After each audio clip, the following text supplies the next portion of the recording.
Today we find ourselves facing west on Canal Road. You see in the center the car barn belonging to Georgetown University, a little strip of land across the street, part of a park we will visit in just a few moments. Then, of course, Key Bridge leading into Roslyn, Virginia. And then Francis Scott Key Park.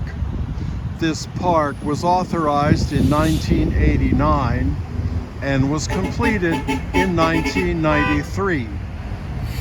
It is named for Francis Scott Key because his home was nearby here at the time he wrote the text of what is now the Star-Spangled Banner. We see straight ahead the traffic going on to M Street and the traffic awaiting from 35th Street at a truly terrifying intersection. Today, we reflect on the readings from the 27th Friday in Ordinary Time. If you knew on what day you were going to die, and if you had a chance to summarize your life in a sentence or two before you died, what would you say? In this coming Sunday's second reading, St. Paul knows that the Romans will execute him, and he gives us such a summary. He writes, "I have competed well. I have finished the race. I have kept the faith."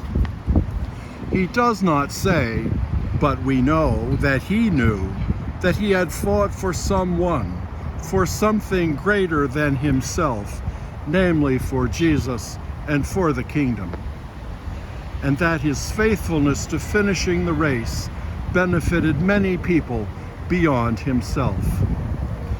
In other words, St. Paul recognized that how he did what he did was more important than what he did. The process is more important than the product, even when the product is almost as important as the process. What do you think about this? Are you more product-oriented or process-oriented? We often have to do both simultaneously, but in the spiritual life, the process is the first among equals. Our culture, of course, believes the reverse. We hear all the time about big shot executives and high government officials who are abusive and condescending to their staffs. Why? Because they think that the project is about them and their accomplishments and their success. The common justification for their behavior is always that these important people get the job done when they give much greater value to the product than the process.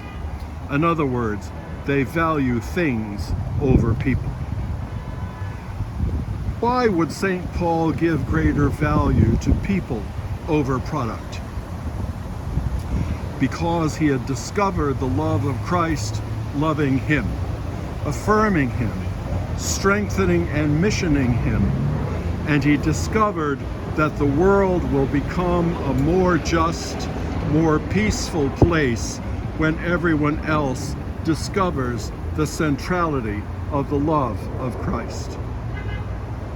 In yesterday's first reading, St. Paul articulates this reality, though without the psychological vocabulary that would make the text clearer to us. Experiencing divine love affirms us as we are and shows us the challenging path to our own growth. Divine love encourages us to fight the great and the little battles of our lives while giving us the wisdom to know the difference. How does this help? Let's take an easy example. How comfortable are you walking into a room of people you do not know. Now, take a more difficult example. How comfortable are you walking into a room full of people you know to be hostile to you? We have to do both in this human life, of course. And Jesus offers to help us engage with confidence and hope. And in today's first reading, St. Paul encourages us to live with all humility and gentleness, with patience, striving to preserve the unity of the Spirit through a bond of peace.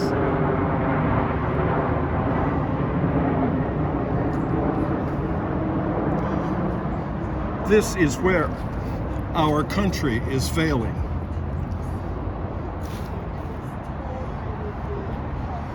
We are exacerbating disunity by valuing ideology over the common good. Our hope for unity can only come from peacefulness in our hearts, a peacefulness that comes from the internal strength of knowing that God loves us. Jesus does not promise us a rose garden. He promises us strength for the fight and peacefulness in our faithfulness. As we live this way, we can say at the end of our lives what St. Paul said: I have competed well, I have finished the race, I have kept the faith.